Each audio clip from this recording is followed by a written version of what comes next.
Hello everyone, कैसे हो आप सब लोग। आई रियली होप आप सब लोग बहुत अच्छे होंगे। Pragati side your SST teacher. And देखो बच्चों, आज के इस वीडियो में हम लोग करने वाले हैं आप लोगों की क्लास 7 की एसएसटी का न्यू बुक का पार्ट 2 का chapter number 6, the state, the government and you. इस चैप्टर में बच्चा आप लोग डिफरेंस पढ़ोगे कि आखिर एक स्टेट के बीच में, गवर्नमेंट के बीच में आखिर डिफरेंस क्या होता है। अगर एक कंट्री रिपब्लिक है और अगर एक कंट्री डेमोक्रेटिक है, इन दोनों के बीच में डिफरेंस क्या है। ये सब डिफरेंसेस एंड कुछ चीजें और additional, legislature, executive, judiciary etcetera, वो सारी चीजें जो कि गवर्नमेंट के अंडर वर्क करती हैं, उनमें से काफी चीजों को हम इस चैप्टर में डिटेल में पढ़ने वाले हैं। एंड अगर आप लोगों को जो प्रीवियस वीडियोस रही हैं अप टू चैप्टर नंबर 5 तक की, वो आप लोगों ने ना देखी हो तो आप लोगों को डिस्क्रिप्शन बॉक्स में लिंक मिल जाएगा पूरी प्लेलिस्ट का। आप लोग वहां जाके उसको भी चेकआउट कर सकते हो। बाकी आप लोगों को प्लेलिस्ट मेरे चैनल पे भी मिल जाएंगी बहुत क्लियरली, बहुत आराम से। इससे पहले अगर आप लोगों ने क्लास 7 के पार्ट 1 की सारी ही बुक्स, जो बुक्स है आपकी सिस्टर की बुक है, उसके अगर सारे ही चैप्टर्स के वन शॉट, उसके डिटेल, उसके क्वेश्चन आंसर, उसके एक्स्ट्रा क्वेश्चन आंसर्स, ये सब मेरे चैनल पे बहुत अच्छे से अवेलेबल है। लास्ट टाइम आप लोगों ने बहुत प्यार दिया था, इस साल भी आप लोग ऐसा ही प्यार देना। चलिए अब हम लोग अपने जरा इस वीडियो की शुरुआत करते हैं। तो सबसे पहली बात, यहाँ पर एक बात जो ग्रीक के फिलोसफर उन्होंने बोली हुई है, जिनका नाम था सोक्रेट्स, एक नाम है उनका फिलोसफर का। उन्होंने कहा है यहाँ पे, basically the greatest punishment of being for being unwilling to rule is being ruled by someone worse than oneself। यानी कहते हैं कि अगर हम नहीं चाहते, मतलब ना चाहकर भी हमें किस राजा के अंडर रहना पड़े, अगर हमें पता है कि हमारे ऊपर वो शासन कर रहा है, ये पता है कि वो अच्छा नहीं है, उस वाले से भी बेकार है, पर तब भी हमें उस राजा के अंडर काम करना पड़ रहा है, हमें रहना पड़ रहा है, उसकी प्रजा बननी पड़ रही है, तो हमें ये चीज बहुत बेकार लगती है। और ये वाली बात जो उन्होंने बोली, although it's not that much, मैं बोलती हूँ, बट देखो अब यहाँ पे आपको दिखा रखा है द गवर्नमेंट एंड अस, यानी कि सरकार और हम। सरकार और हम क्या है, इन दोनों के बीच का रिश्ता क्या है, कैसे एक स्टेट डिफरेंशिएट करती है, क्या चीजें हैं, सब कुछ हम लोग पढ़ने वाले हैं। यहाँ पे आपको दिख रहा है किस तरीके से ये आ रखे हैं यहाँ पर, ठीक है। अच्छा, ऑल्सो आपको यहाँ पर ये कुछ पिक्चर दिख रही है, एनजीओ सॉर्ट ऑफ है ये आपको कूड़े वाली ट्रेन क्रेन वो दिख रही है आपको। यहाँ ये बच्चे हैं जो कि आईटी का, यानी कि टेक्नोलॉजी का इस्तेमाल करके पढ़ रहे हैं। यहाँ पर ये डॉक्टर है, यहाँ पर ये सॉर्ट ऑफ मॉल, कुछ चीजें हैं, बैंक यहाँ पे दिखा रखा है ये आपका, तो वो वाली बिल्डिंग है। तो ये जो है कुछ चीजें यहाँ पे आपको दिखा रखी है।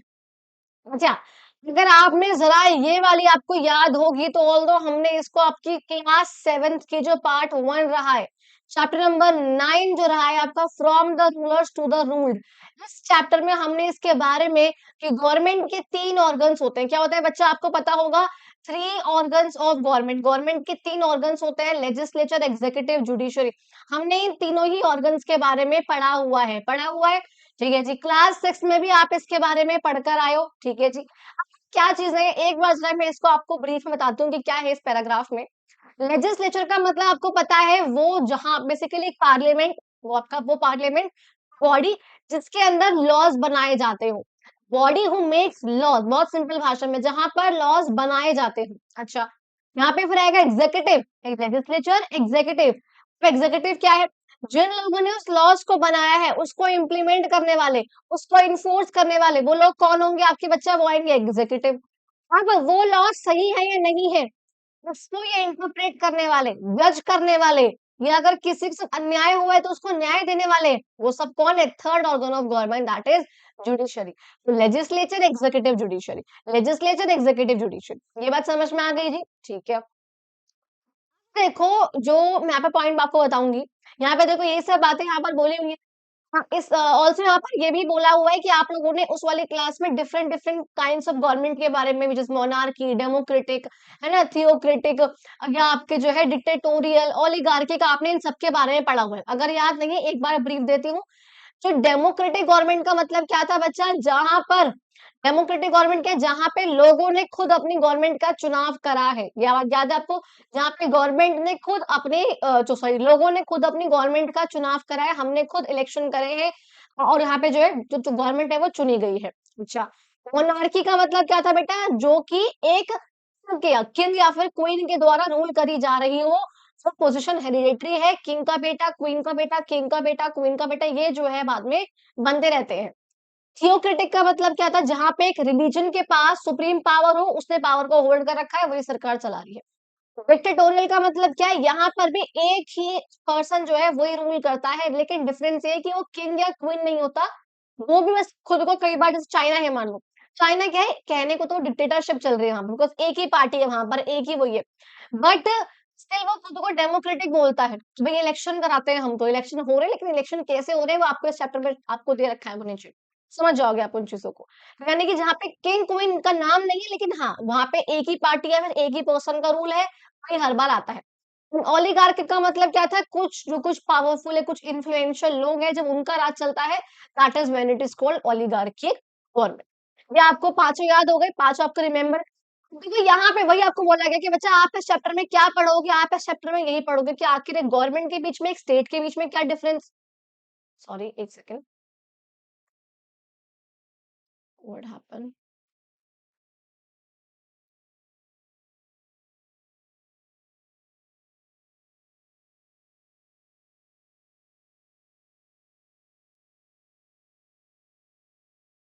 Okay got it. यहाँ पे भी देखो आप लोग यही पढ़ोगे कि एक गवर्नमेंट के बीच में, एक स्टेट के बीच में डिफरेंस क्या होता है। आप लोग पढ़ोगे कि एक डेमोक्रेसी और एक रिपब्लिक के बीच में डिफरेंस क्या होता है। ये चीजें हम लोग पढ़ने वाले हैं इस चैप्टर में, और मैंने आपको स्टार्टिंग में ही यही चीजें बताई थी, ठीक है जी। अब देखो नेक्स्ट टाइम बात करेंगे बच्चा, व्हाट इज अ स्टेट, क्या आखिर हम नेक्स्ट मेन पॉइंट पे आएंगे अपने, that is what is a state, क्या आखिर एक स्टेट क्या होती है, उसको हम ध्यान से पढ़ेंगे। देखो यहाँ पे आपको बता रखी है बच्चा कि एक स्टेट के ना चार पार्ट्स होते हैं, और जो गवर्नमेंट है ना वो एक स्टेट का, एक स्टेट है कि बड़ी है, इसके कुछ पार्ट्स है, लोग हैं, कुछ ऑर्गेनाइजेशन है, लैंड है, यहाँ पे सोवरेनिटी है, गवर्नमेंट उसका एक पार्ट है। तो स्टेट एक बड़ी बॉडी है, उसके कुछ के चार पार्ट्स यहाँ पर आपको दिखा रखे हैं। कहते हैं स्टेट वो ऑर्गेनाइजेशन है that has the authority to govern a defined territory and its population, यानी कि स्टेट वो ऑर्गेनाइजेशन है, पॉलिटिकल रूप से काम करने वाली, राजनीतिक रूप से काम करने वाली, जिसके पास ये पावर है, जिसके पास ये अथॉरिटी है कि वो रूल कर सकती है, वो राज कर सकती है, वो अपने अकॉर्डिंग चला सकती है। किसको? एक डिफाइंड टेरिटरी को। मान लो ये स्टेट है, वो एक है, इसके अंदर एक सरकार बैठेगी, तो देखिए ये एक स्टेट है कि डिफाइंड टेरिटरी है कि इतना एरिया इस स्टेट का है, एंड इट्स पॉपुलेशन, उस पॉपुलेशन पे भी राज करने की इसके पास पावर होती है। तो स्टेट क्या है? वो ऑर्गेनाइजेशन है जिसके पास ये पावर है कि वो अपने लोगों पर उस टेरिटरी के राज कर सके। तो स्टेट के ना बच्चे चार पार्ट्स है, जो मैंने अभी आपको बोले। पहला जो पार्ट है इसका वो ये है आपका पॉपुलेशन, कि वो जो पीपल है जो उस एरिया में रह रहे हैं, उन लोगों पे वो राज करेगी। कौन करेगी? स्टेट, वो ऑर्गेनाइजेशन है। अच्छा लैंड, एक फिक्स टेरिटरी, ये जो एक फिक्स एरिया है इस पे क्या है, ये एक लैंड का पार्ट है, ये यहाँ पर राज करेगी स्टेट। तो ये राज कर कौन रहा है, उसको चलाएगा कौन? सरकार चलाएगी। स्टेट स्टेट को ना ऐसे समझ के चलो, अब आप भी ऑल्दो आगे एग्जांपल आएगा। स्कूल है, स्कूल एक स्टेट है, उसके जो टीचर्स है वो सरकार है, टीचर्स है वो गवर्नमेंट है। स्कूल क्या है? वो ऑर्गेनाइजेशन है इसके अंदर टीचर्स है, और टीचर्स चला टीचर्स ही रहे हैं। अकेले अगर स्कूल की बिल्डिंग खड़ी होगी तो क्या कुछ हो पाएगा? स्कूल की बिल्डिंग है, बच्चे आ रहे हैं, बच्चों को पढ़ाएगा कौन? टेरिटरी में बिल्डिंग खड़ी है, वो पीपल के रूप में बच्चे आ रहे हैं। मैं बात को बहुत ध्यान समझो। मान लो ये एक स्कूल है बच्चा, स्कूल में जो है आपके टीचर्स है, स्कूल में जो है बच्चे आ रहे हैं, चिल्ड्रन के रूप में पीपल आ रहे हैं, एंड यहाँ पर आपकी टेरिटरी के रूप में उसका स्कूल की बिल्डिंग है। वो एरिया जिस बिल्डिंग पर वो है, जिस एरिया में वो बिल्डिंग खड़ी हुई है, तो ये टेरिटरी भी है, चिल्ड्रन भी है पीपल, पर चलाने के लिए गवर्नमेंट कहाँ है? सेम ऐसे ही स्कूल को चलाने के लिए टीचर कहाँ है? तो चला कौन रहा है उसको? टीचर चला रहा है। दैट मीन्स सेम ऐसे ही क्या है, देश को जो स्टेट है वो राज तो करवा रही है, पर उस पर राज कर कौन रहा है, उसके जरिए काम कर कौन रहा है, मेन काम किसका है, सरकार कौन है? तो वो गवर्नमेंट है। ये बात अब क्लियर हो गई। देखो नेक्स्ट क्या बोलते हैं बच्चा, सोवर्निटी। सोवर्निटी का मतलब क्या होता है? अगर आपके गवर्नमेंट के पास ये पावर है कि वो अपने डिसीजन खुद से ले सके, किसी भी और कंट्री की परमिशन की नीड नहीं है। कि कंट्री चाहती है, फॉर इंडिया है, इंडिया अगर ये चाहती है कि उसको अपने यहाँ पे डैम बनवाना है, उसको कोई रिवर पे कुछ काम करवाना है, तो क्या उसको पाकिस्तान, चाइना, किसी की भी परमिशन की नीड है? नहीं है। होती तो सोवरेन नहीं होती, बट वो सोवरेन है क्योंकि उसको किसी की परमिशन की जरूरत नहीं है। अब ये बात समझ में आई? तो सोवरेन का मतलब हुआ कि जब आप अपने डिसीजन खुद से ले सको, आपको किसी और से परमिशन की नीड ना हो। ये बात क्लियर हुई? तो आई होप आपको ये चारों ही जो टर्म्स है ये बहुत इंपॉर्टेंट है, ये चारों टर्म्स आपको समझ में आ गई होंगी एंड इसका आपको मतलब भी समझ में आ गया होगा। लोग हैं यहाँ पर, लैंड है, गवर्नमेंट है, सोवरेनिटी है। समझ लो यहाँ पर पीपल, यहाँ पर कौन हुए, स्कूल के केस में बच्चे हो गए, चिल्ड्रन। लैंड यहाँ पर कौन हुआ, जो जिस पे बिल्डिंग खड़ी हुई है वो लैंड हो गया। गवर्नमेंट चला कौन रहा है उसको, चला कौन रहा है, टीचर्स चला रहे हैं। एंड सोवरेनिटी यानी कि इनके पास एक फ्रीडम है स्कूल के पास अपना काम करने की, कि उसको किसी और स्कूल से पूछने की जरूरत नहीं है कि वो एनसीईआरटी की नई बुक्स आ गई हैं वो अपने यहाँ ले आए ना ले आए, जरूरत नहीं है। तो ये सब क्या है, एक स्कूल के पार्ट है ये सारे के सारे। समझ में आ गया आपको ये वाली बात। अब जरा आगे मूव करते हैं। कहते हैं we often hear the word state and government use as if they mean the same meaning. कहते हैं आपने कई बार देखा होगा स्टेट को और गवर्नमेंट को हम मिक्स मैच कर देते हैं। स्टेट में ऐसा होता है, हाँ स्टेट गवर्नमेंट ना ऐसा, मतलब हम लोग क्या करते हैं, दोनों वर्ड से कई बार ना मिक्स मैच करते हैं। कई बार स्टेट की जगह गवर्नमेंट बोल देंगे, गवर्नमेंट की जगह स्टेट बोल देंगे, इंटरचेंजेबली हम इन वर्ड्स का यूज करते हैं, बट एक्चुअल में ये लोग सेम नहीं है। तो यहाँ पर ना इसी का सारा मतलब समझा रखा है रोशनी दीदी के थ्रू। यहाँ पर ये चार बच्चे हैं, ये चार बच्चे, हम उसको वैसे से पढ़ लेते हैं। इफ यू विल से ना, आप कहोगे मम्मा आपने लाइन टू लाइन बोल के लाइन टू लाइन पढ़ाया नहीं, देखो पढ़ लेते हैं, कोई दिक्कत वाली बात नहीं है मेरे को। देखो रोशनी दीदी, today we had a class on the difference between a state and the government. वो अपनी दीदी से बोल रही थी आज ना हमारी क्लास हुई थी जहाँ पे हमसे ये पूछा गया था, बताया गया था कि आगे स्टेट और एक गवर्नमेंट के बीच में डिफरेंस क्या होता है। हम मैं थोड़ा कंफ्यूज है, मतलब हम ना थोड़े से कंफ्यूज है, क्योंकि आप पॉलिटिकल पढ़ रहे हो अपने कॉलेज में। क्या आप हमें बता सकते हो कि ये क्यों जरूरी है। देखो यहाँ पर उन्होंने ये तो बोल दिया कि हाँ डिफरेंस के बीच में डिस्कशन हुआ था हमारी क्लास में आज। अब वो इनसे क्वेश्चन पूछ रहे हैं अपनी दीदी से, कहते हैं why it is important to have a permanent population for a place to become a state। अगर किसी जगह को स्टेट बनना है तो उसके लिए ये जरूरी क्यों है कि वहां पर जो पॉपुलेशन है वो परमानेंट हो। सिर्फ कुछ भी कि लोग आ रहे हैं, घूम रहे हैं, जा रहे हैं एंड चले जाएं, परमानेंटली वहां पर लोगों को क्यों रहना है अगर उस जगह को हमें स्टेट बोलना है, ऐसा क्यों होना चाहिए। अच्छा, तो देखो यहाँ पर दीदी जी जो है एग्जाम्पल, मतलब एक जो है उनको बताने एक्सप्लेन कर रहे हैं। बेसिकली कहते हैं पहली बात, without people meaning a population there can be no state. पहली बात तो भैया तुमने ये बात खुद ही बोल दी कि अगर लोग नहीं है, अगर पीपल नहीं है तो स्टेट कैसे होगी। अगर बच्चे नहीं है तो स्कूल किस काम का, किसी काम का नहीं।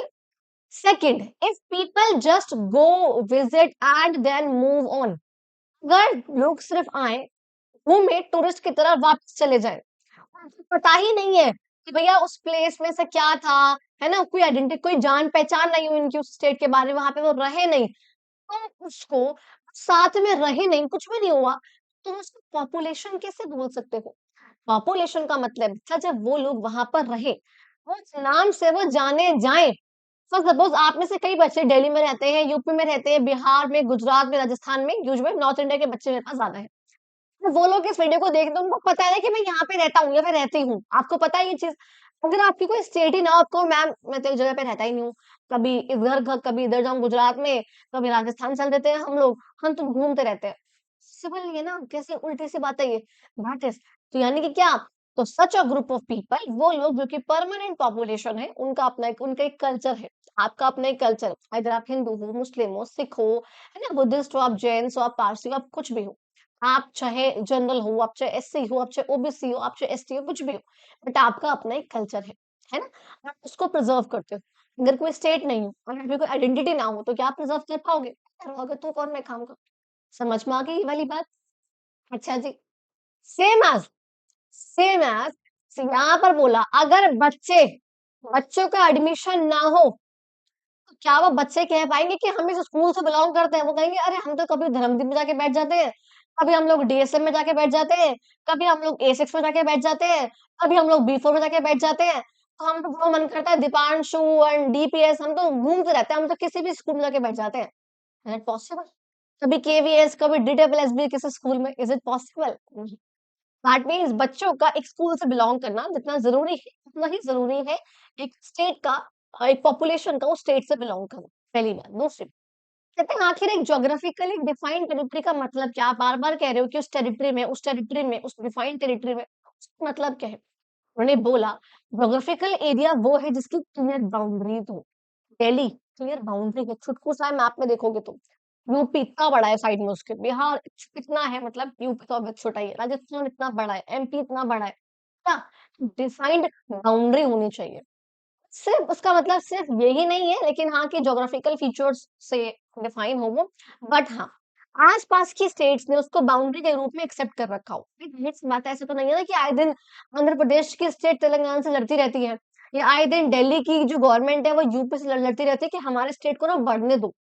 वो है उनका एक डिफाइंड टेरिटरी है जिसके अंदर वो गवर्नमेंट जो है वो राज करती है। अच्छा जी, अब यहाँ पे ये क्वेश्चन पूछते हैं, कहती है population and territory as part of the state are clear. भैया मैं तो ये समझती है, तो मैं समझ गई कि जो टेरिटरी है और जो पॉपुलेशन है वो स्टेट का पार्ट है, ठीक है।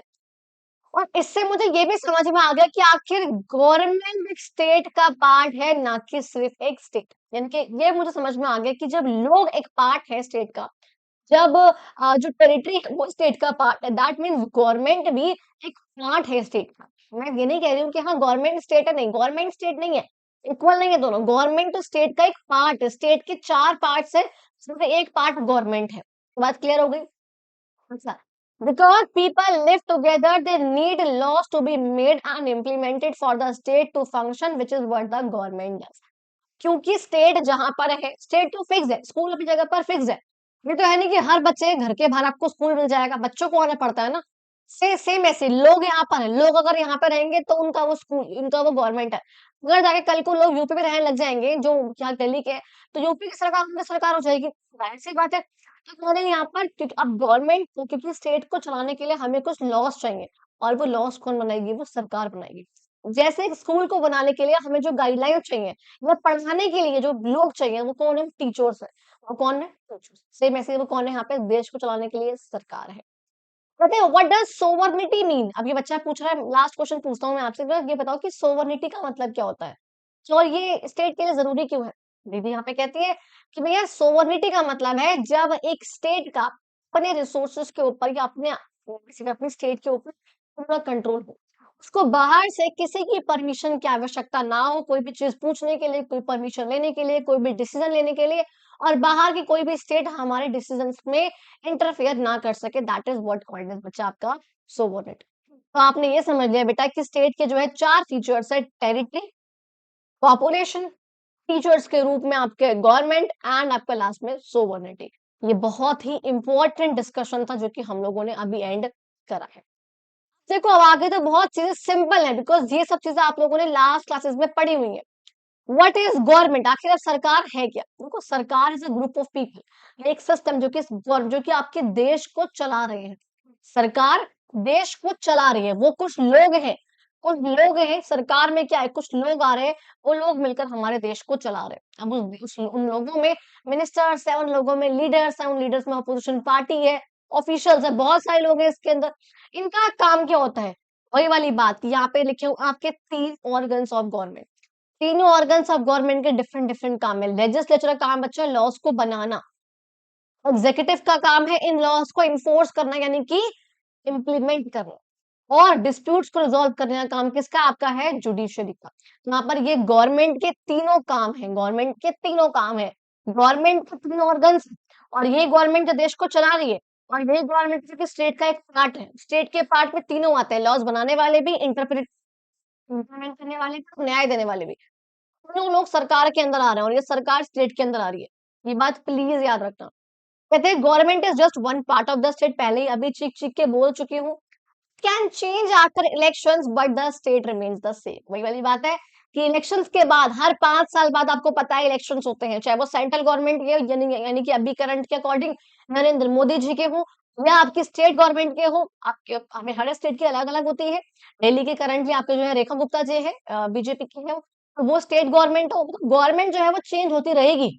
पहले यहाँ पे आप पार्टी के केजरीवाल जी थे, है ना, तो अलग अलग थे। सेम ऐसे पहले प्राइम मिनिस्टर की पोस्ट पर अलग अलग लोग बैठे होते थे, क्या है, अभी तो खैर बहुत सालों से मोदी जी ये, बट उनसे पहले अलग अलग थे, तो सरकार तो बदलती रही, बट इंडिया तो सेम रहा। इंडिया तो उठ के कहीं नहीं गया। दैट मीन्स अब यहाँ पे सेम बात बोली हुई है। इस तरीके से आप स्कूल का सोचो, स्कूल में टीचर्स आते जाते रहते हैं, रिटायर होंगे, कुछ को कोई प्रॉब्लम हो जाएगी, कुछ नए आएंगे, कुछ ऐड होंगे, कुछ भी होता है, लेकिन स्कूल तो वही स्थिर रहेगा। सेम ऐसे स्टेट तो वहीं पर है, सरकार ही तो चेंज हो रही है बार बार। ठीक है जी। अच्छा कहते हैं, लेकिन फिर भी इन 2 वर्ड्स को हम इंटरचेंजेबली यानी कि स्टेट की जगह गवर्नमेंट वर्ड यूज़ कर लिया, गवर्नमेंट की जगह स्टेट वर्ड यूज़ कर लिया, ऐसा हम क्यों करते हैं? हम हमसे कहते हैं ना कि स्टेट ने ये काम करा, गवर्नमेंट ने ये काम करा, भाई स्टेट थोड़ी कोई काम कर रही है। स्टेट यानी शहर में क्या चल रहा है, स्टेट क्या कर रही है? क्या हो रहा है ये? स्टेट थोड़ी कोई काम कर रही है, काम तो सरकार कर रही है। स्टेट तो बेचारी बैठी हुई है, कह रही मैं तो कुछ कर ही नहीं रही, तुम लोग मेरे को क्यों बोल रहे हो भाई? कर तो गवर्नमेंट रही है काम, बट हम लोग कई बार ना इसको इंटरचेंज कर देते हैं। कहते हैं बिकॉज़ ऐसा क्यों करते हैं हम? क्योंकि देखो, हम कहीं बोलते हैं गवर्नमेंट, गवर्नमेंट में क्या हो रहा है, गवर्नमेंट डिसाइड करा, गवर्नमेंट ये, गवर्नमेंट वो। कई बार दोनों वर्ड्स को उल्टा बोल देते हैं हम। तो देखो ये क्यों है?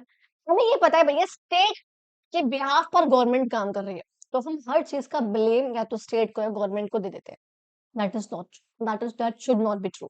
कहते हैं कि हम बोलते हैं यहाँ पर तो इसलिए हम स्टेट का ना and is the face of the state we that we see कहते हैं मतलब हम गवर्नमेंट को बेसिकली स्टेट का फेस समझते हैं कि भैया स्टेट के लिए तो गवर्नमेंट काम कर रही है ना और जो कि सच भी है जाहिर सी बात है ना बट हर चीज के लिए गवर्नमेंट को ब्लेम करना आई थिंक मैं अब सही नहीं मानती बिकॉज मैंने बहुत जगह अपनी दिल्ली में ऐसे देख लिए जहाँ पे सरकार ने काम किया था बट लोग बदतमीज है और लिटरली बता रही हूँ लोग बहुत बेकार है मुझे वो एरिया नहीं याद मेरे यहाँ पे कौन दिल्ली का कौन सा था मैं कमेंट बॉक्स में जरूर पिन करूंगी अगर मुझे याद आएगा तो मैं अपने फादर से पूछूंगी उन्होंने मुझे बताया था कि वहां पे इतना अच्छा मतलब सरकार ने काम कर दिया था लोग इतने बदतमीज है कूड़ा फेंक फेंक के फिर दोबारा उस एरिया का नाश मार दिया उन आदत है अपने कंफर्ट जोन की अपने कन्वीनियंस की यहाँ पे हम फेंकते तो हम तो यही फेंकेंगे तो सरकार कोई भी काम कर ले लोग बदतमीज है तब से मैंने हर एक काम के लिए गवर्नमेंट को ब्लेम करना थोड़ा सा कम कर दिया है बिकॉज हम एज अ अवेयर सिटीजन हमें ऐसा नहीं करना चाहिए और वो चीज यहाँ पे क्लियरली वो चीज मेंशन भी है ओके जो कहते हैं so while the words are different in meaning people often mix them up मैं तो इन लोगों का थोड़ा सा मतलब अलग अलग होता है यहाँ पे वर्ड्स का मतलब अलग होता है लेकिन तब भी हम उसे इस पे यूज कर देते हैं कहते हैं government run the daily work of the state we usually interact with the government देखो भाई जाहिर सी बात है हम लोग गवर्नमेंट से इंटरेक्ट कर सकते हैं स्टेट तो बॉडी है स्कूल से कैसे बात करोगे स्कूल स्कूल क्या चल रहा है स्कूल में अरे टीचर से बात कर सकते हो आप प्रिंसिपल से बात कर सकते हो आप स्कूल से कैसे बात कर सकते हो सेम ऐसे ही अच्छा जी चलिए अब देखो यहाँ पे बच्चा आप लोगों को दिखा रखा है people police and the government in सबके बीच का एक रिश्ता सा यहाँ पर दिखा रखा है कहते हैं you might have seen police in your daily life and the movies आपने देखा होगा मूवीज में नॉर्मल आम जिंदगी में पुलिस को देखा होगा तो भाई देखो जाहिर सी बात है क्या ये भी गवर्नमेंट का पार्ट है और ये लोग क्या करते हैं और क्या सिटीजन का इन पे कोई कंट्रोल होता है ऐसा आपसे सब क्वेश्चंस आपसे पूछे जा रहे हैं पहली बात यहाँ पे कहते हैं पुलिस का काम है इंडिया में responsible for maintaining law and order with in each state her state government because police ना एक स्टेट लिस्ट का मैटर है यानी कि पुलिस जो है स्टेट के कंट्रोल में रहती है सिंपल सी भाषा में स्टेट गवर्नमेंट जो है उसका पुलिस के ऊपर कंट्रोल रहता है यानी कि आप पार्टी के केजरीवाल जी का बीजेपी पार्टी के रेखा गुप्ता जी का उनका कंट्रोल जो है पुलिस पर रहेगा मोदी जी का पुलिस पर कोई वो नहीं है वो कह रहे हैं भैया मेरे तो अंडर ही नहीं आ रहा ये चीज तो तुम्हारा काम है तुम करो ये लिस्ट है जो कि आप लोग क्लास 8 में पढ़ोगे टेंशन ना लो ठीक है तो कहते हैं कि मेंटेनिंग लॉ एंड ऑर्डर कानून को ऑर्डर को मेंटेन करना काम किसका है पुलिस का है they are part of the state government पहले बोल चुकी हूँ कि स्टेट गवर्नमेंट का पार्ट है ना कि सेंट्रल गवर्नमेंट और कहते हैं कि डायरेक्टली लोकल लोगों के साथ ऑन ग्राउंड काम करते हैं ये लोग हम लोग पुलिस से खुद भी बात कर सकते हैं हम जा सकते हैं पुलिस स्टेशन है ना हम लोग उनसे बात कर सकते हैं उनकी जगह जाकर उनसे मिल सकते हैं आराम से जा सकते हैं गाँव में शहरों में हर जगह होते हैं कहते हैं they are agents of the state who can legally use force to ensure that people live in a safe and secure environment ये वो लोग होते हैं स्टेट के वो एजेंट के रूप में काम करते हैं जो कि जिनका काम है ये इंश्योर करना कि लोग बाग एक जगह पर सेफली और सिक्योरली रहे और इसके लिए चाहे वो फोर्स का भी इस्तेमाल कर सकते हैं मार धाड़ भी कर सकते हैं अगर कोई गुंडे आ गए वहां पर कोई चोर चक्के आ गए तो वो उनको पकड़कर जेल में डालेंगे उनको मारेंगे कुछ भी करेंगे बट लोगों को सिक्योर रखेंगे ये उनका काम है फ्री फ्रॉम क्राइम और वायलेंस वगैरह ना हो उन सबसे फ्री रखेंगे Okay, police work closely with courts, prisons and other parts of the criminal justice system. कहते हैं जो पुलिस है वो काफी क्लोजली काम करती है कोर्ट्स के साथ भाई कोर्ट में काफी रहता है उन लोगों का जेल जेल में एंड अदर पार्ट और जो पार्ट्स है हमारे क्रिमिनल जस्टिस सिस्टम यानी कि जो क्रिमिनल्स है उनके साथ जो न्याय का सिस्टम रहता है पूरा उसमें जो है इनका अच्छा खासा रोल रहता है भागीदारी इनकी रहती है कहते हैं इसके अलावा भी पुलिस कंट्रीब्यूट करती है सोशल चेंज सोसाइटी में कुछ चेंज करना सेफ्टी को, जस्टिस को और एक अच्छी ज़िंदगी देने में पुलिस का हाथ रहता है कहीं न कहीं। फॉर एग्ज़ाम्पल वुमेन का अवेयरनेस, फॉर एग्ज़ाम्पल वुमेन के हेल्पलाइन नंबर्स, कहीं भी कुछ हुआ है तो वुमेन को एक सेफ्टी प्रोवाइड करना, उनको एक अच्छा standard of living, quality of life उनको देना। वो जहाँ अगर किसी गलत एरिया में वो चली गई हैं तो वहाँ से उनको वहाँ से निकालना। ये सब काम किसका है बच्चा? आपका पुलिस का है। और ये सब कहते हैं हाउएवर ये लोग फिर भी रिस्पेक्ट करते हैं एंड प्रोटेक्ट करते हैं उन ये सब मतलब उन अधिकारों का जो कि हमें संविधान में दिए गए। ठीक है जी? अब देखो यहाँ पे आपको दिखा रखा है कि sort of flow chart sort of thing है ये पाइप ठीक है। यहाँ पे देखो दिखा रखा है कि ये लोग हैं यानी कि पीपल हैं। इन पीपल ने ब्लू वाले सब पीपल हैं। इन सब लोगों ने मिलकर अपने लीडर्स को इलेक्ट करा है रिप्रेजेंट करने के लिए। ठीक है, आपको ये चीज़ें पता हैं, आई रियली होप आपको ये सब चीज़ें याद होंगी। डायरेक्ट डेमोक्रेसी, इनडायरेक्ट डेमोक्रेसी मैंने आप लोगों को सब समझा रखा था पार्ट नंबर 1 में, आपकी बुक के चैप्टर नंबर 9 में अभी पहले हम लोग देख चुके हैं। वहाँ मैंने आपको सब समझाया था, आपको पता है हमारे यहाँ पे इनडायरेक्ट डेमोक्रेसी है, यानी कि जिसे हम बोलते हैं रिप्रेजेंटेटिव डेमोक्रेसी, रिप्रेजेंटेटिव डेमोक्रेसी जहाँ पर हम लोग खुद जाकर डिसीजंस नहीं ले सकते हैं पार्लियामेंट में बैठकर बिकॉज़ हम करोड़ों की जनसंख्या है। तो हम लोगों ने एक एरिया में हमको पता है आप लोगों को याद होगा हम इंडिया को 543 कॉन्स्टिट्यूएंसीज में बाँटते हैं। जब भी लोकसभा के इलेक्शंस हो रहे होते हैं, सेंट्रल लेवल पर होते हैं ये, उसके लिए हम बाँटते हैं। हर एक कॉन्स्टिट्यूएंसी से एक-एक अलग-अलग पॉलिटिकल पार्टीज़ का एक-एक लीडर आता है। जिस भी लीडर को सबसे ज़्यादा वोट मिलते हैं, वो जो लीडर है, वो हमारे एरिया का रिप्रेजेंटेटिव बन जाता है। और इस तरीके से जब इंडिया को हमने 543 एरियाज़ में बाँटा था, तो हर एक एरिया से एक पर्सन निकल कर आता है, एक रिप्रेजेंटेटिव निकल कर आता है, जिसे हम लोग खुद इलेक्ट करते हैं वोट देकर, जिसे हम कैंडिडेट बोलते हैं और वो जो रिप्रेजेंटेटिव है, वो जाके पार्लियामेंट में बैठता है और हमारे लिए डिसीजंस लेता है। एंड इसी को हम लोगों ने क्या बोला है बच्चा? Representative democracy. और आपको यहाँ पे सिस्टम दिखा रखा है, देखो किस तरीके से ये तीनों ही जो ऑर्गन्स हैं, ये आपस में काफ़ी जुड़े हुए हैं। एग्जीक्यूटिव जो है बिकॉज़ पुलिस का ही पार्ट है, जो लॉज़ को इम्प्लीमेंट करने का काम कर रही है, तो ये भी किस तरीके से पुलिस जुड़ी हुई है इससे। पुलिस का काम यहाँ पर क्या है? लॉ को एनफोर्स करना, पीस को मेंटेन करना, शांति बनाए रखना और लोगों के अधिकार जो कि संविधान में लिखे हुए हैं, उन सबको यहाँ पर जो है उनका ध्यान रखना, उन सबको बचाना, प्रोटेक्ट करना उन सब चीज़ों को एंड ऑल्सो अगर जुडिशरी के सामने देखो आपको दिख रहा है इनसे रिलेशन इनका भी है, जुडिशरी जी का भी है, कि अगर कोई केस यहाँ पर गया है तो पुलिस जो है उसको जज के सामने जो है रिप्रेजेंट करती है। आपने ये चीज़ मूवीज़ में देख रखी है बहुत क्लियरली कि पुलिस जाती है, खड़ी होती है कोर्ट्स वगैरह में, तो वो चल रहा होता है। कॉन्स्टिट्यूशन आपको पता है, कॉन्स्टिट्यूशन, लॉज़, कोर्ट्स ये सब जो क्या करते हैं लोगों के अधिकारों को प्रोटेक्ट करते हैं और न्याय को बनाए रखते हैं। फिर वही वाला कॉन्सेप्ट आप लोगों को अच्छा जी, ठीक है। अब देखो यहाँ पर कहते हैं दीज़ डिपार्टमेंट इन डिपार्टमेंट्स की बात करी गई है इन सब की, form part of the executive function of the government. Specially police की बात कर रहे हैं, कह रहे हैं ये सब जो डिपार्टमेंट है ये एग्जीक्यूटिव पार्ट है गवर्नमेंट का बिकॉज़ ये कहीं न कहीं उसको इम्प्लीमेंट कर रहा है। क्या करते हैं ये इम्प्लीमेंट करते हैं पॉलिसीज़ को, लॉज़ को जो कि बनाई जाती है लेजिस्लेचर के द्वारा। जुडिशरी क्या करती है भैया इंश्योर करती है कि ये जो लॉज़ है वो फॉलो करे जाएँ। ये लॉज़ जो हैं वो सही है या नहीं है, ये गलत तो नहीं बनाए हुए, कुछ अन्याय तो नहीं कर रहे हो आप। और ये सारे के सारे मिलकर बहुत इंपॉर्टेंट है ये तीनों के तीनों मिलकर लेजिस्लेचर, एग्जीक्यूटिव और जुडिशरी ये तीनों ही जो है मिलकर क्या है बच्चा आपका ये 3 पिलर्स हैं गवर्नमेंट के। क्या है ये बच्चा? 3 पिलर्स हैं गवर्नमेंट के। अच्छा, फिर यहाँ पे कहते हैं हाउएवर डेली लाइफ में हम लोग इंटरैक्ट करते हैं अलग-अलग डिपार्टमेंट्स के साथ जो कि एग्जीक्यूटिव का पार्ट है, हम पुलिस के साथ इंटरैक्ट करते हैं, है ना? हम आईएएस ऑफिसर्स के साथ इंटरैक्ट करते हैं, डीएम वगैरह, एसडीएम वगैरह के साथ हम अलग-अलग ऑफिशियल्स के साथ इंटरैक्ट करते हैं। ये सब किसका पार्ट है बच्चा? आपके एग्जीक्यूटिव का ही पार्ट है। अच्छा, कहते हैं प्रीवियस चैप्टर में हम लोगों ने पढ़ा है we served the different forms of government that exist और हैव एक्सिस्टेड। लास्ट चैप्टर में हम लोगों ने डिफरेंट डिफरेंट गवर्नमेंट्स के बारे में पढ़ा हुआ है। जो प्रीवियस बुक में था मतलब बेसिकली वो कहते हैं, ठीक है? और कहाँ-कहाँ वर्ल्ड में क्या-क्या रहा है, डेमोक्रेसीज़, मोनार्कीज़, थियोक्रेसीज़, है ना? डिक्टेटरशिप, ओलिगार्की सब समझाया था मैंने आपको। हमने ये भी देखा था कि डेमोक्रेसी में क्या होता है कि लोगों के पास ये पावर होती है कि वो अपने लीडर्स को चूज़ कर सकते हैं। और किस तरीके से डेमोक्रेसी जो है वो बाकी अदर फॉर्म्स ऑफ गवर्नमेंट से डिफरेंस है हमने ये भी देखा था। किस तरह बाकी जो गवर्नमेंट है और मोनार्की है, मोनार्की में जो पावर है वो एक ही फैमिली के पास है। पापा के बाद उसका बेटा, किंग के बाद उसका बेटा, फिर उसका बेटा ये जो चलता रहता है वहाँ पे। इसे हम बोलते हैं हेरिडेटरी आपको ये वर्ड याद होगा हेरिडेटरी ठीक है? अच्छा,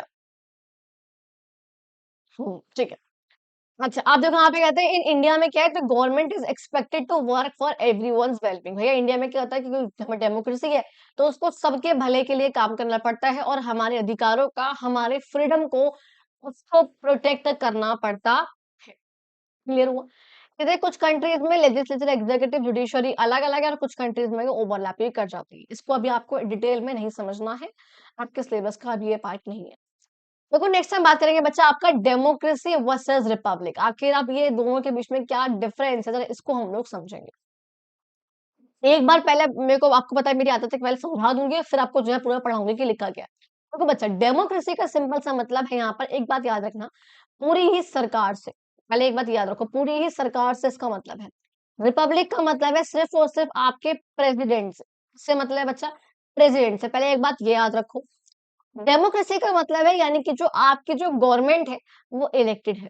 आपने जो अपने लीडर्स का चुनाव करा है, आपने अपने लीडर्स को खुद चुना है। गवर्नमेंट में क्या मैंने कहा था, लीडर्स हैं, ऑफिशियल्स हैं, ये सब लोग हैं, मिनिस्टर्स वगैरह।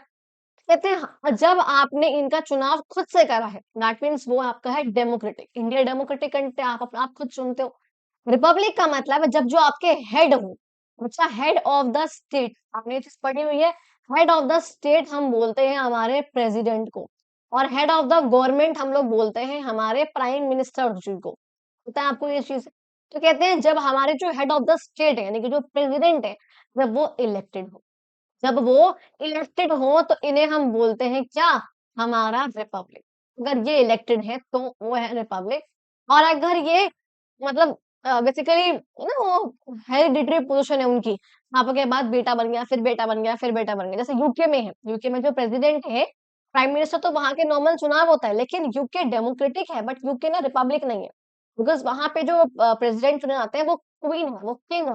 वो चलते आ रहे हैं बहुत टाइम से, किंग चार्ल्स हैं अब करंट, पहले क्वीन एलिजाबेथ वगैरह थी, आपको याद होंगी, इंग्लैंड वाले यानी कि।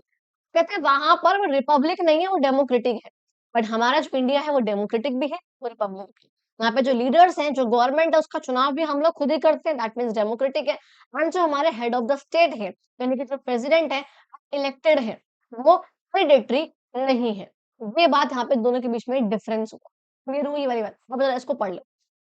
कहते हैं आप लोगों ने अपने प्रिएम्बल में, देखो यहाँ पे आपको प्रेम दिखा रखा था समवेयर, मेरा प्रेम, आपने ये वर्ड यहाँ पे देखेंगे, be the people of India having solemnly resolved to constitute India into a democratic republic। यहाँ पे देखो, into a sovereign social secular democratic republic।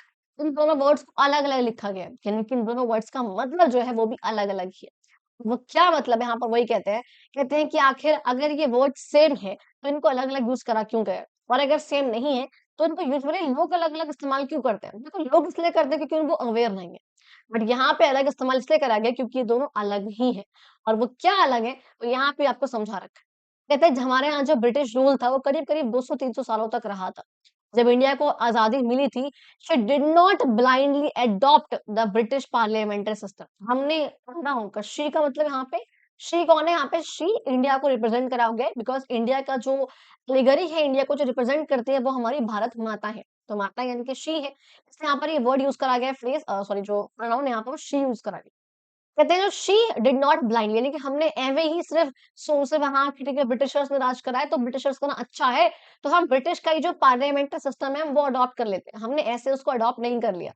बहुत सारे यहाँ पे डिस्कशंस हुए, डिबेट्स, और उसके बाद जब हम लोग अपना संविधान बना रहे थे तो यहाँ पर बहुत चीजें हुई कि हाँ जी हमें अपना पार्लियामेंट का सिस्टम कैसा रखना है। तो यहाँ पर हमने देखा कि जो लोग हैं, पीपल इंडिया में भी और यूके में भी, वो अपने रिप्रेजेंटेटिव का चुनाव तो करते हैं। और जो सरकार है वो अकाउंटेबल भी है पार्लियामेंट के लिए, जैसे हमारी सरकार है वो पार्लियामेंट में बैठती है तो वो अकाउंटेबल भी है, हम लोगों के लिए अकाउंटेबल भी है। तो कहते हैं इंडिया में भी और इंग्लैंड में भी, दोनों ही जगहों पे अपने रिप्रेजेंटेटिव यानी कि अपने लीडर्स, अपनी होने वाली गवर्नमेंट का चुनाव तो ये दोनों ही कर रहे थे। लेकिन कहते हैं ब्रिटिशर्स के पास एक मोनार्क था। मोनार्क यानी कि किंग या क्वीन थी, as the head of the state, यानी कि एज द प्रेसिडेंट। बहुत साल होता।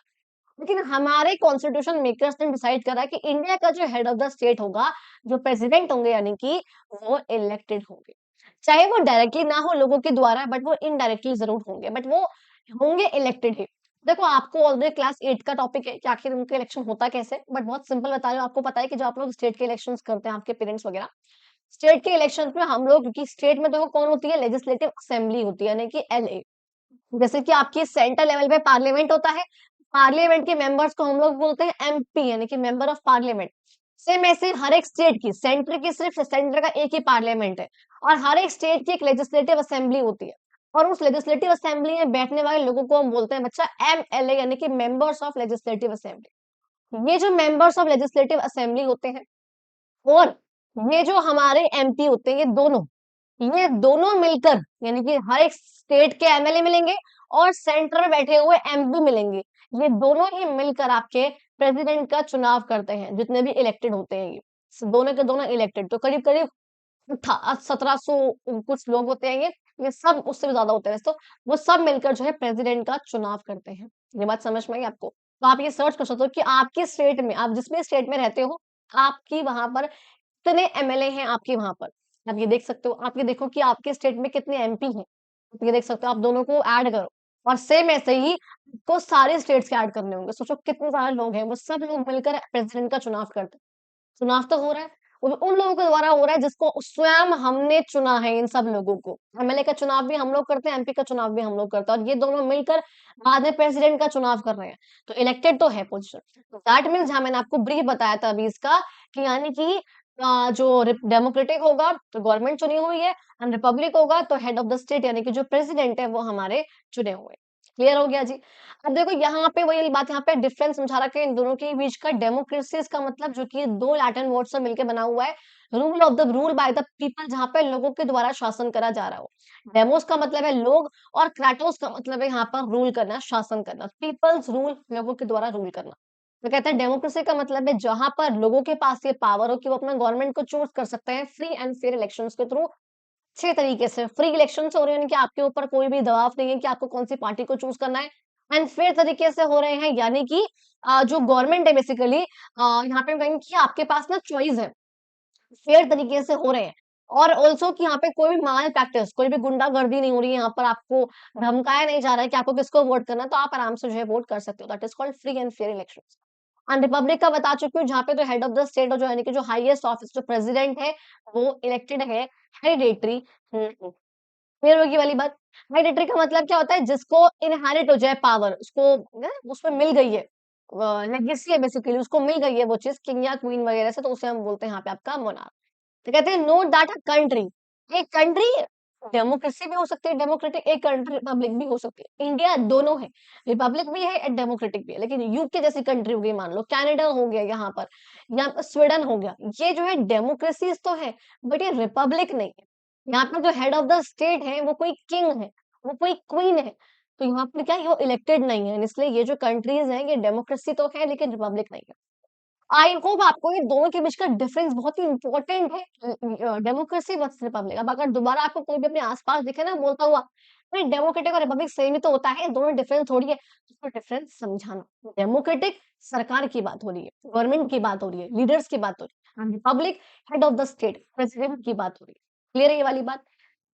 आगे देखो, बात करते हैं बच्चा, India a republic that protect the right of the, एक बार देख लिया हम कितनी लंबी वीडियो हो गई है, बिकॉज मैं ज्यादा लंबा नहीं चाह रही थी ऑल्दो, बट हाँ ठीक है, अभी वी हैव टाइम, अभी हो जाएगा 1 घंटे से पहले ये वाला, मतलब एक पार्ट कंप्लीट। आपको पता है मैं पढ़ाती कैसे, 26 पेजेस है, तो 2 पार्ट्स में बच जाएगी video, 13 pages, 13 pages next video में। अब आगे पढ़ते हैं, बिकॉज आगे कॉन्सेप्ट इतना डिटेल में नहीं है, जहां तक का बट बहुत डिटेल में। आगे तो फटाफट से 4-5 पेज है, वो 20 मिनट में हो जाएंगे हमारे, टेंशन नहीं ली। ठीक है, अब देखो आगे क्या कहते हैं, कहते हैं India a republic that protects the right of the people. अब जो इंडिया की बात करते हैं, जो कि एक रिपब्लिक कंट्री, पता है आपको, पता है, अब आप लोगों को डिफरेंस बताया कि हाँ जी मैडम, रिपब्लिक और डेमोक्रेटिक कंट्री में डिफरेंस क्या होता था, बच्चे कंफ्यूज नहीं होंगे, नहीं होंगे ना? Very good. कहते हैं इंडिया भैया एक डेमोक्रेटिक रिपब्लिक है, अब तो आप लोगों को पता है। और कहते हैं कि जो इसका जो कॉन्स्टिट्यूशन है वो गारंटी करता है हर एक सिटीजन को फंडामेंटल राइट, यानी कि कुछ मौलिक अधिकार अपने ही सारे के सारे सिटीजन्स को। कहते हैं कॉन्स्टिट्यूशन के जो प्रोविजंस हैं, जो लॉ है, वो इंश्योर करता है that rule by a representative majority does not violate the fundamental rights of any citizen. यानी कि ऐसा ना हो, फॉर सपोज अगर हमारी कंट्री में हिंदू जो है ज्यादा मेजोरिटी में है, मेजोरिटी का मतलब है कि वो लोग ज्यादा संख्या में, एंड माइनॉरिटी का मतलब है कि वो कम संख्या है।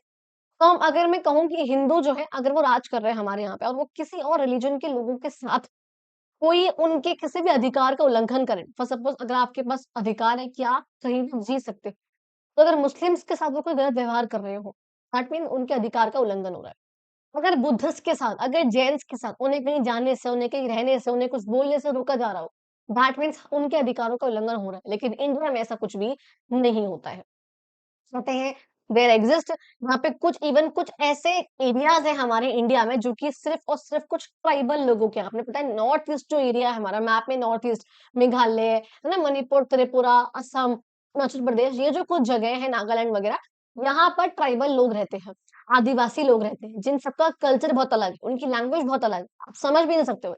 इवन हमारे इंडिया में उन लोगों को ये प्रोटेक्शन दी गई है कि बिना आपके गवर्नमेंट की परमिशन के, यानी कि बिना स्टेट गवर्नमेंट की परमिशन के, आपके एरिया के अंदर, आपकी उन स्टेट्स के अंदर कोई बाहर का एरिया, यानी कोई प्रॉपर जो वेस्टर्न एरिया है पूरा का पूरा, दिल्ली, यूपी एटसेट्रा, जो भी प्रॉपर स्टेट्स आती है सारी की सारी, उनका कोई इंसान जा भी नहीं सकता आपकी परमिशन के बिना।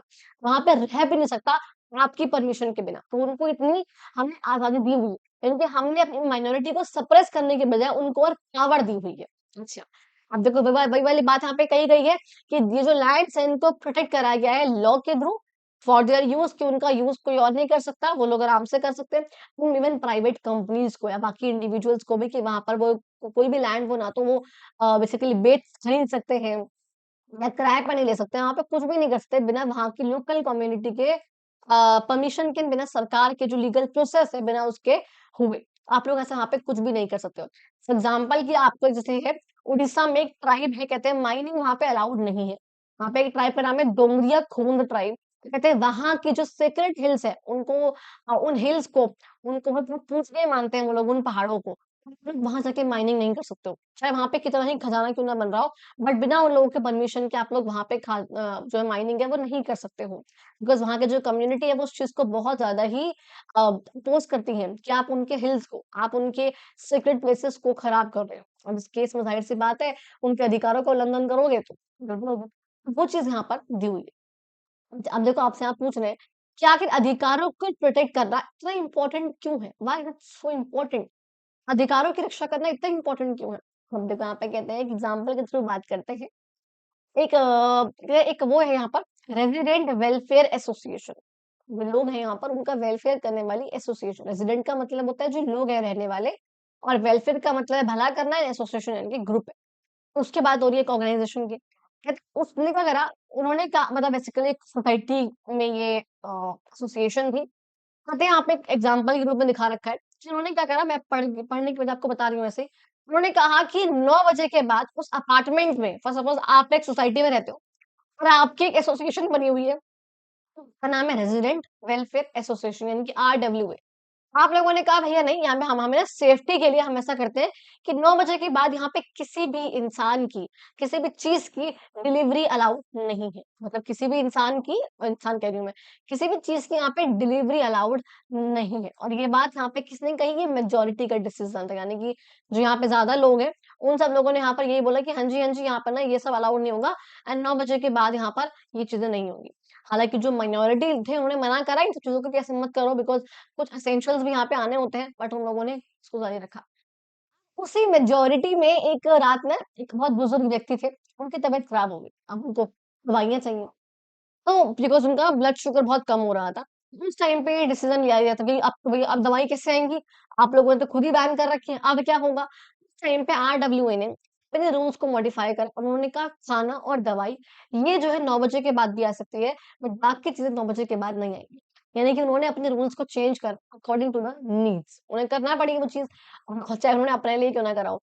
तो कहते हैं इवन फिर उन्होंने वॉइस ऑफ माइनॉरिटी को प्रोटेक्ट करने के लिए उन्होंने अपने रूल्स को मॉडिफाई करा। समझ में आ गई ये वाली बात?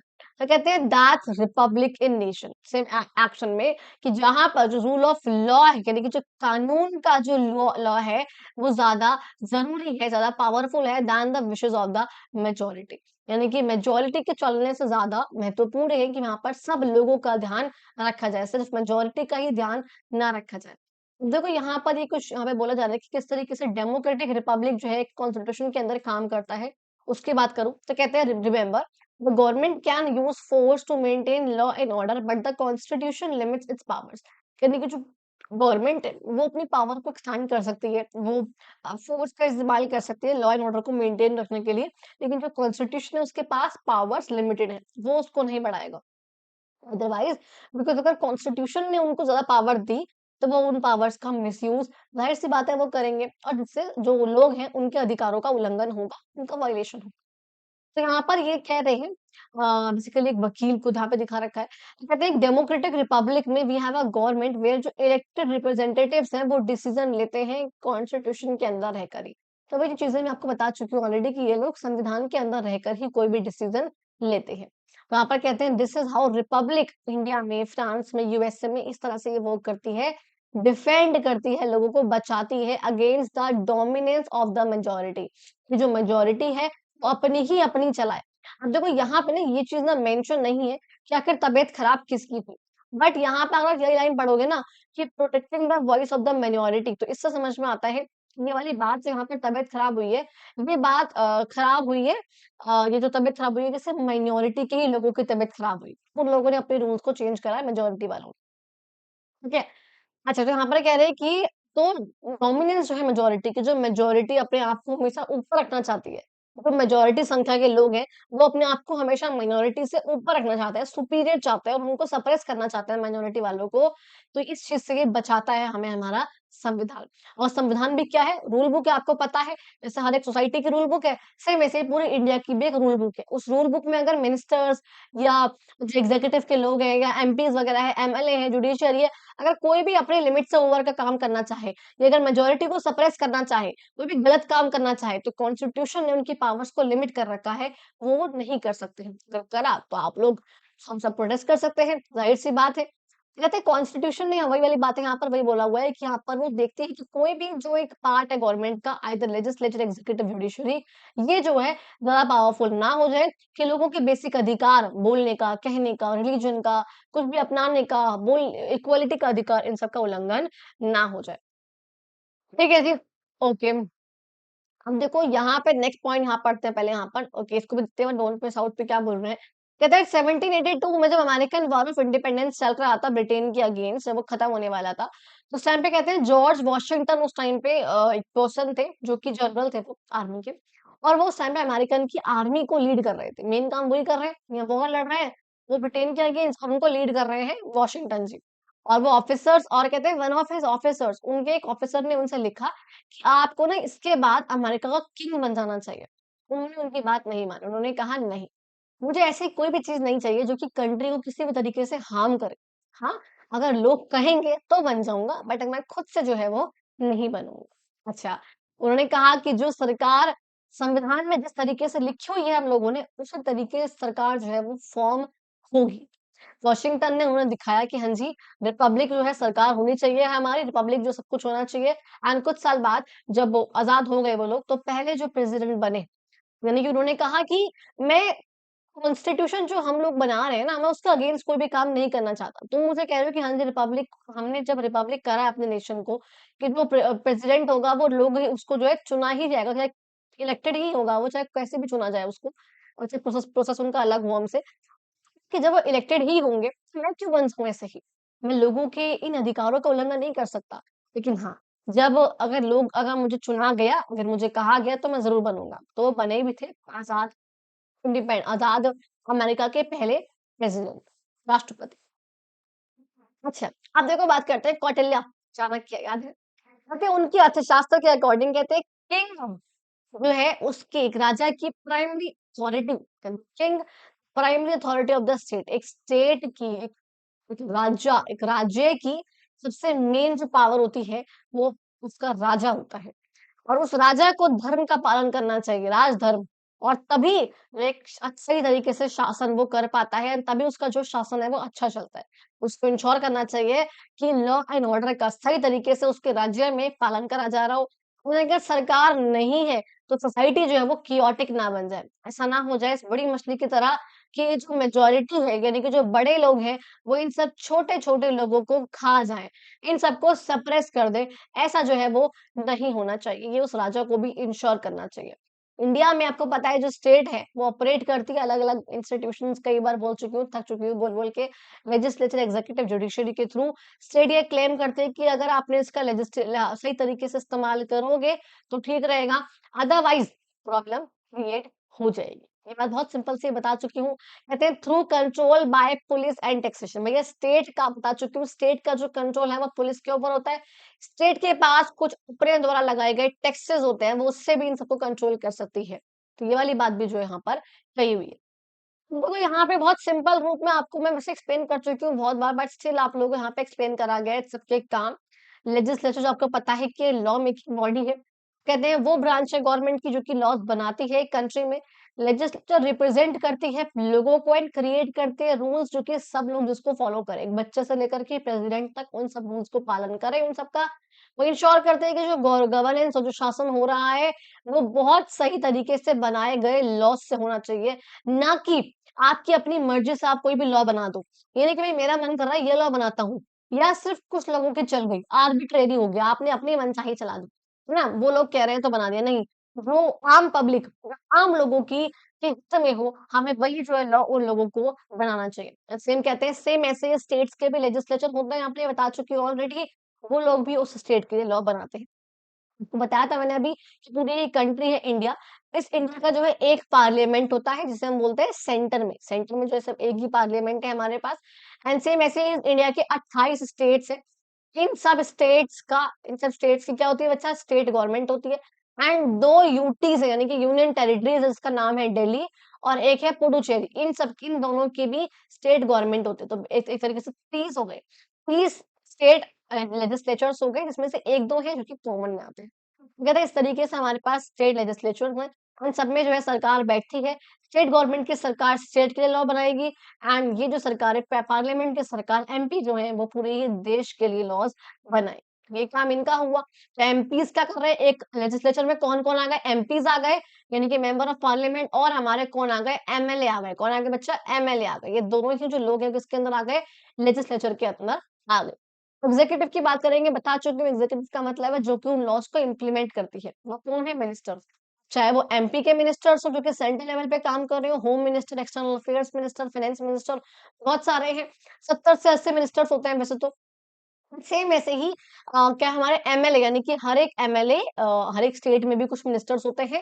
चाहे दिल्ली के अलग मिनिस्टर्स हैं ना, यूपी के अलग मिनिस्टर्स हैं, वही वाली बात यहाँ पे करी हुई है। सारे ही मिनिस्टर्स में से, इन सारे ही मिनिस्टर्स में से किसी एक को, मतलब ऐसे तो मेन जो पहले ही चुन लिए जाते हैं, एमएलए में से चुने जाते हैं हमारे चीफ मिनिस्टर को, और एमपी में से चुना जाता है हमारे प्राइम मिनिस्टर को।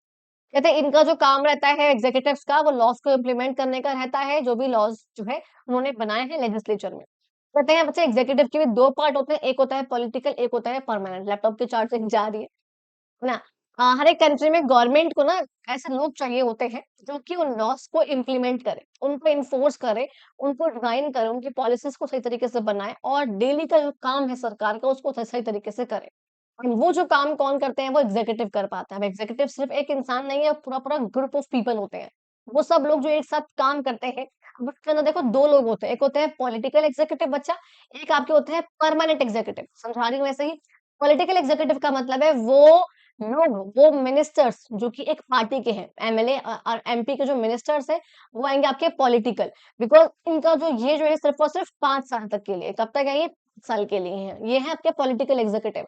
लेकिन बात करूं अगर मैं परमानेंट एग्जीक्यूटिव की, तो ये वो है का यूपीएससी का एग्जाम होकर जो सिविल सर्वेंट्स बने हैं ना, आईएएस आईपीएस ऑफिसर, वो इसके अंदर आएंगे आपके परमानेंट ऑफिसर्स। ये 5 साल के लिए, 10 साल के लिए नहीं है, ये जिंदगी भर तक है, जब तक रिटायरमेंट ना हो जाए इनका, तब तक के लिए जो ऑफिसर्स रहते हैं। तो इन्हें हम बोलते हैं आपके परमानेंट, और इन्हें हम बोलते हैं आपके पॉलिटिकल एग्जीक्यूटिव। समझा चुकी हूँ, लीडर्स हैं जो कि इलेक्ट करे गए हैं, प्राइम मिनिस्टर, चीफ मिनिस्टर्स या मिनिस्टर्स, प्रेसिडेंट, गवर्नर, ये सब आपके एग्जीक्यूटिव का पार्ट है, दैट टू पॉलिटिकल एग्जीक्यूटिव का पार्ट है, प्लीज याद रखना। एमपी है और एमएलए है, एमपी और एमएलए हैं जो कि आपके लेजिस्लेचर का पार्ट है।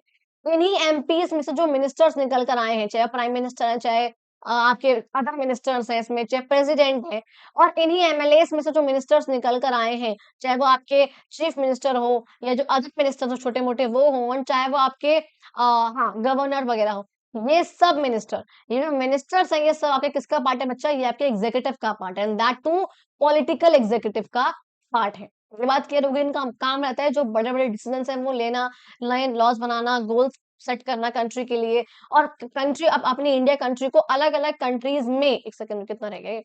अलग-अलग कंट्रीज़ में इनको जो है रिप्रेज़ेंट करना, बहुत ज़रा ऐसे रह गई है। ये शो कर रहा है 10 मिनट बट चल नहीं पाएगी, फटाफट से एंड करते हैं वीडियो को।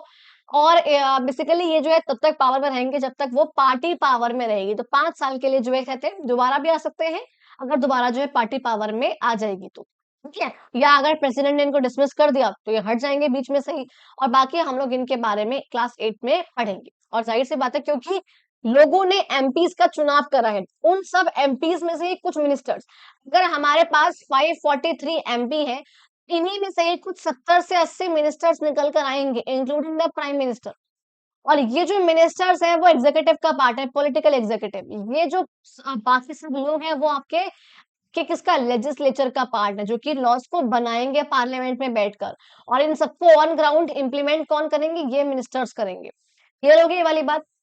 तो ज़ाहिर-सी बात है, इन्हीं में से लोग निकल कर आए हैं, यानी कि इनका चुनाव हमने करा है, तो हमारा इन पर ट्रस्ट है, सपोर्ट करते हैं हम लोग इन्हें, ज़ाहिर है। परमानेंट का मतलब है वो गवर्नमेंट ऑफिसर जिनका चुना जो आए हैं, जिनका सिलेक्शन हुआ है बेसिकली एग्जामिनेशन से, यूपीएससी ने जो एग्जाम कंडक्ट करे हैं, इनको हम लोग ब्यूरोक्रेट्स या फिर सिविल सर्वेंट्स भी बोलते हैं।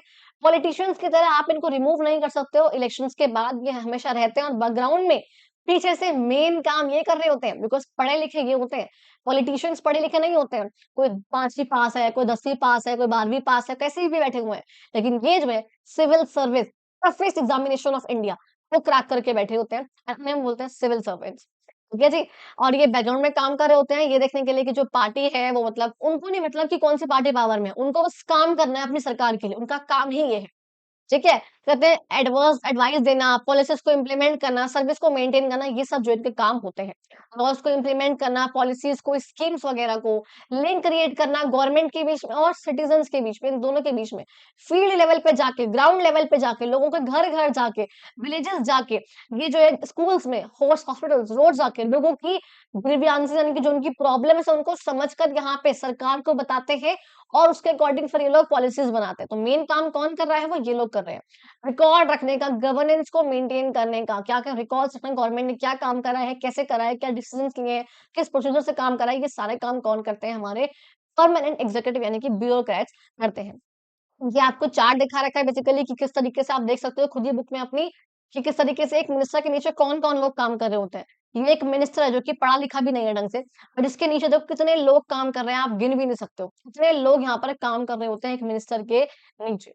और बाकी आपको यहाँ पर ये दिखा रखा है कि कितना हायरार्किकल स्ट्रक्चर है, एक के नीचे, एक के नीचे, एक के नीचे एक, आप यहाँ पे देख सकते हो किस तरीके से। इंडिया में कहते हैं भैया मोस्ट जो वेल नोन ब्यूरोक्रेसीज़ हैं, IFS, IPS, IAS and IFOS, forest officers यहाँ पर ये जो है होते हैं। बहुत सारे होते हैं यहाँ पे, इन्हें गिन भी नहीं सकते हो। एंड जो इंटरेक्शंस होता है बेसिकली हमारा, वो गवर्नमेंट स्कूल के टीचर से ये लोग जाके इंटरेक्ट करते हैं। हॉस्पिटल्स में, वर्कर्स में, वाटर सैनिटेशन के वर्कर्स में, बस के कंडक्टर्स हैं, इन सब से जो है ये लोग जाके बातचीत करते हैं। ग्राउंड लेवल पे जो है मतलब ये लोग बेसिकली काम करते हैं। ब्यूरोक्रेसीज़ जो है लार्ज स्केल के प्रोग्राम्स भी मैनेज करती है। कहाँ-कहाँ पर कहीं पे अगर डिज़ास्टर आ गया है, क्या-क्या करना चाहिए? इलेक्शंस में कैसे काम करना चाहिए? सेंसस को मैनेज करना बेसिकली पूरा काम। मतलब आप लोगों ने ये मगन रहेगा कि स्कीम के बारे में सुना होगा जहाँ पे 100 डेज़ का एम्प्लॉयमेंट जो है रूरल एरियाज़ में सरकार कराती है। इसको भी यही लोग मैनेज करते हैं, इन स्कीम्स को। कोविड-19 के टाइम पे जो वैक्सीनेशन का प्रॉपर चल रहा था, उसको भी ये लोग ही मैनेज कर रहे थे। ये बाकी यहाँ पर आप लोग उसको खुद पढ़ सकते हो, यहाँ पर बस इनके बारे में दिखा रखा है कि ये एक सबसे पहली मतलब वुमेन रही हैं, जिन्होंने इस एग्ज़ामिनेशन को क्लियर किया था पब्लिक सर्विस के। 1948 में कर्नाटक में इनका जन्म हुआ था, कौंडिन्या वेलियप्पा मुथामा इनका नाम है। इनके बारे में कुछ चीज़ें आप लोग ऑलरेडी यहाँ पे ऑल्दो पढ़ सकते हो, बल्कि हम लोग वीडियो को यहाँ पे फटाफट से खत्म करते हैं, इससे पहले हमारी वीडियो एंड हो जाए और वो सेव भी ना हो पाए। तो यस, यहाँ पे हम लोगों ने सबके बारे में पढ़ लिया है कि हाँ, अब हम नेक्स्ट जो क्लास में पढ़ेंगे, हम लोग ऑल्दो क्लास 8 में आप लोग पढ़ोगे पार्लियामेंट के सिस्टम, ये चैप्टर नंबर 6 है आप लोगों का पार्लियामेंट सिस्टम के बारे में, जहाँ पे आप इन सब चीज़ों को और डिटेल में पढ़ोगे। बाकी यार थैंक यू सो मच बच्चा लोग, फटाफट से वीडियो को एंड करते हैं। आई होप आप लोगों को वीडियो अच्छी लगी हो। अगर अच्छी लगी हो चैनल को सब्सक्राइब करना, वीडियो को लाइक करना, कमेंट करो, शेयर करो, एंड अपने फ्रेंड्स को इसको शेयर करके मुझे बताना ज़रूर कमेंट बॉक्स में कि आपको ये वीडियो कैसी लगी।